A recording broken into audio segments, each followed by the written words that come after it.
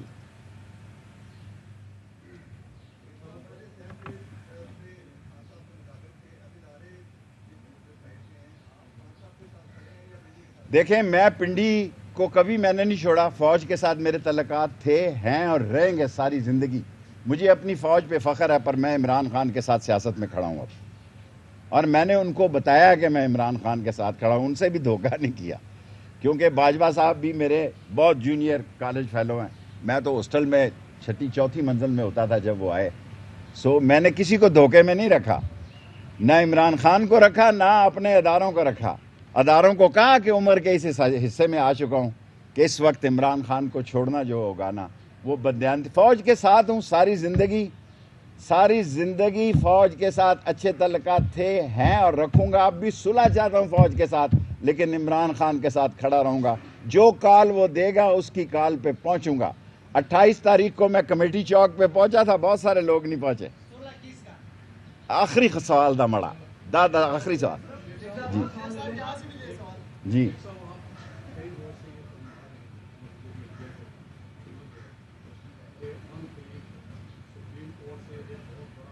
میں نے ایسی کوئی بات, میں نے کہا میں ہی اہم ہے, میں قائم ہوں. میں کبھی سپریم کورٹ کو ٹچ نہیں کرتا. میں شیخ ہوں, مجھے پتہ ہے. اور بندیال صاحب کے والد سے میرے تعلقات تھے, بندیال صاحب ایک عظیم جج ہے اور ان کے والد میرے شہر کے کمشنر تھے فتح خان بندیال. سو مجھے آپ بے وقوف سمجھتے ہیں؟ میں فوجیوں کے نہ میں فوجیوں کے خلاف ہوں نہ میں ججوں کے خلاف ہوں.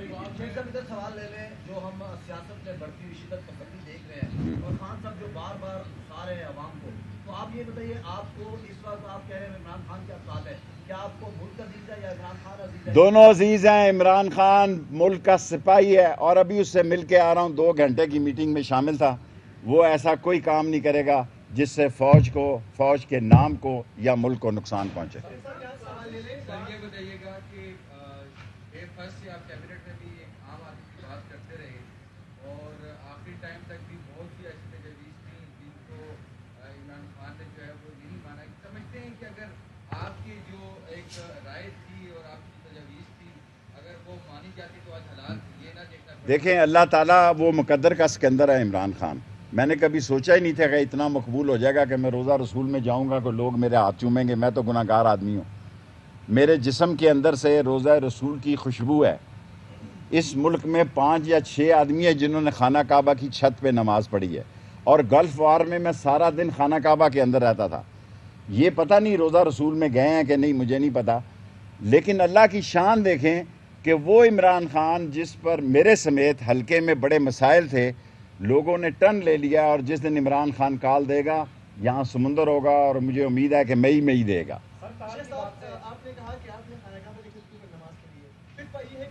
ہاں یہ مجھے پتہ یہ فتویٰ مجھے پتہ علماء نے دیا ہے یہ فتویٰ, لیکن اللہ نے میں نے نماز پڑھی ہے وہاں 4 رکعت. فتویٰ مجھے پتہ علماء کہتے ہیں مجھے کہ یہ نماز نہیں ہوئی, یہ پتہ مجھے.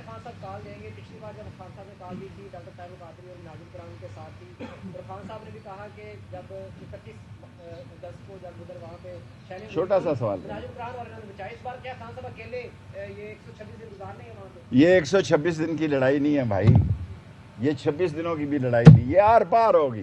یا ہم نہیں یا وہ نہیں, تشدد کی طرف تو ہم جائیں گے ہی نہیں. لیکن اگر عوام کا سمندر نکل آیا تو لوگ اندھے نہیں ہیں, ساری قوم پاک فوج کے پیچھے ہے. قوم کو ناراض نہیں کرنا, الیکشن الیکشن الیکشن. اور فوج کو کیا کہتے ہیں, اسٹیبلشمنٹ کو یہ بات بہت اچھی طرح سمجھ ہے کہ الیکشن کوئی جرم, یہ مطالبہ نہیں ہے. ہم یہ نہیں کہہ رہے ان کو ہٹاؤ, ہم یہ کہہ رہے ہیں الیکشن جلدی کرا دو. یہ عمران خان کی ڈیمانڈ ہے اور فوج کو, ان ساری پارٹیوں کو اس مسئلے پر ٹیبل پر لانا چاہیے.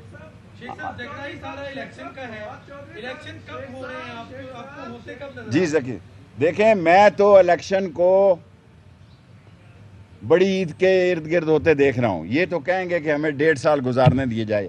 اگر ان کو جتنا ٹائم مل رہا اتنے خراب ہوں گے. عمران خان تو 30% گندم کا ریٹ کم کرا رہا تھا, گیس کا کم کرا رہا تھا, پیٹرول کا کرا رہا تھا. یہ IMF سے بڑھوانے جا رہے ہیں, یہ رسوا ہو جائیں گے. آپ یہ دیکھیں جتنے خوفناک حالات میں ہم تھے آج سے 2-4 مہینے پہلے, اسی خوفناک حالات میں یہ جا رہے ہیں. اللہ نے ہمارے ساتھ نیکی کر دی ہے, کوئی نیکی کام آ گئی ہے.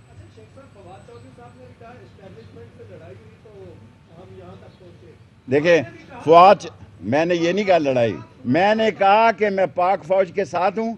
پاک فوج عظیم فوج ہے. پاک فوج نے پاکستان کے لیے بے انتہا قربانیاں دی ہیں. لیکن وہ سارے سمجھدار لوگ ہیں, عقل رکھتے ہیں. ان کو سمجھ ہے قوم چاہتی ہے کہ ایک فیئر الیکشن ہو جائے. لیکن اس کا مطلب یہ نہیں کہ میں پاک فوج کے ساتھ ہوں تو میں ایسے موقع پہ عمران خان کا ساتھ, میں عمران خان کے ساتھ چٹان کی طرح کھڑا ہوں چاہے میں مارا جاؤں.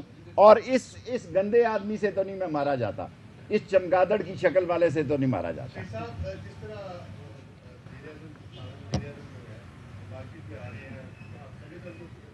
میں نے آج ان سے عرض کیا کہ آپ نہ جائیں, لیکن وہ بادشاہ ہیں, وہ میں نے ان سے عرض کی ہے. Thank you. خان کا لاسٹ سوال ہوتا ہے. اچھا